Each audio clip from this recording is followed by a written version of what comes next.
guys are from Australia, and they fly in like huge flocks there. Very popular there. The females have red eyes and the males have brown. So she came to us from Hamilton Aviary. She was actually hand-raised, so she's very good with people. And then part of what we do at the zoo is doing a lot of voluntary behaviors. So if we have to crate her to move her or to take her to the health center, we don't want to have to grab her and put her in the crate. We want it to be positive. So we want it to be completely voluntary, so it's not as stressful. So part of training that we do with all of our birds right off the bat is crate training. So she actually is working on crating voluntarily for sunflower seeds. We just use these little things. She loves them. And yeah, really important behavior. We don't want to have to grab them because they don't like that. So we're going to see if she's going to do it today.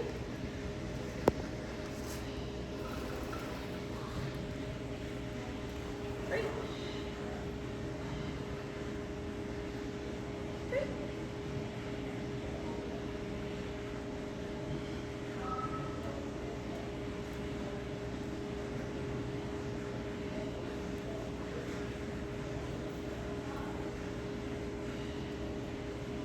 Good.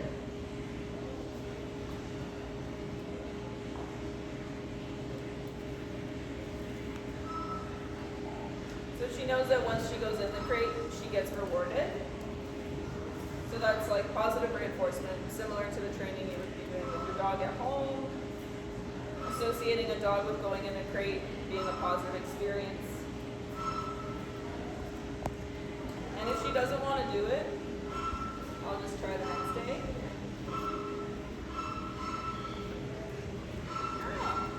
Come out.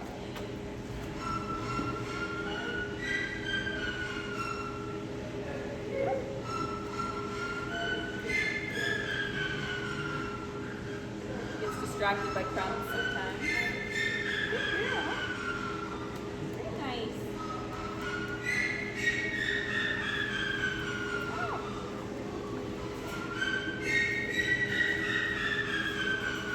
And we just do it gradually. First we have the door off completely. And then we try closing the doors sometimes, not every time. So baby steps are best with these guys. Good. They weren't down. No, so I switched the strip a bit because they weren't coming down. So. Thanks for me.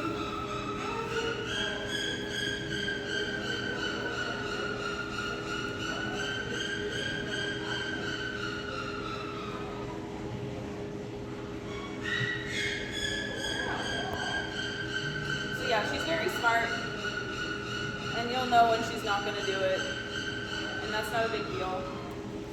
Repetition is also key with these guys to get them to understand what you want, really. But she caught on pretty quick, so now she's going in without even me asking, so that's part of the repetition part. Good. And I say good as like the bridge, so she associates good with knowing that she's going to get reinforced. So sometimes people use a clicker, like with dogs, or a whistle. COVID times kind of made it hard to use whistles because we were wearing masks, so I feel like a lot of us trainers are using good and verbal cues now. Some people will say yes, but it's all the same purpose.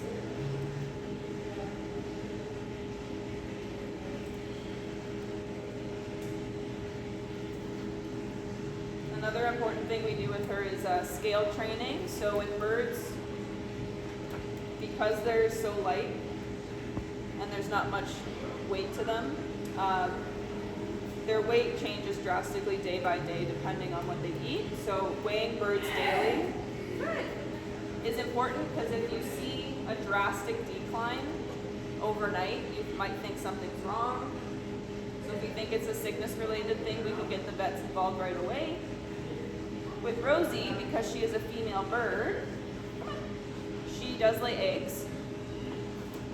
Female birds will lay eggs regardless of whether or not a male is around, but the male will be there to fertilize, so the eggs that she's laying are not going to develop.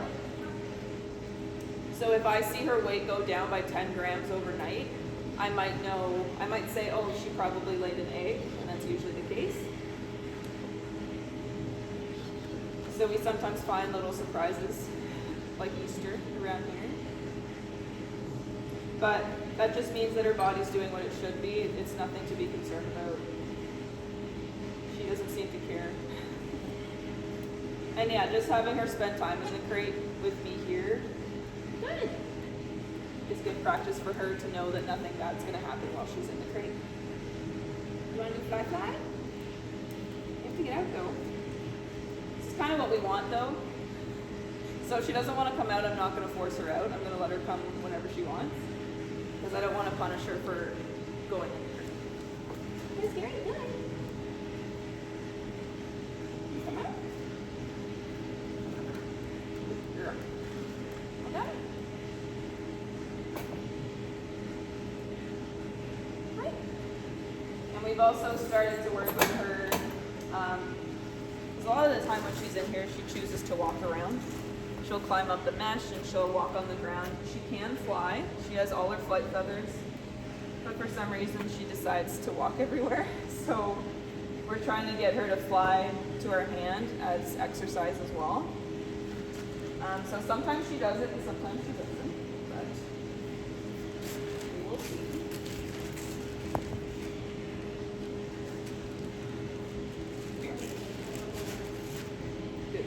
And step up is usually the very first behavior we'll teach them. You can see she kind of puts her foot out so she knows that it's coming. So, ready?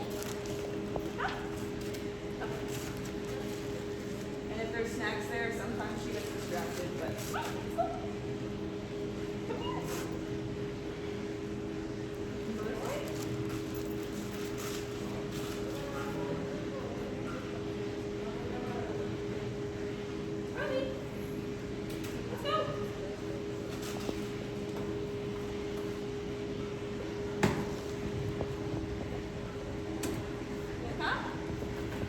Sometimes at the end of the day, she's a little less motivated because she's already eaten all day.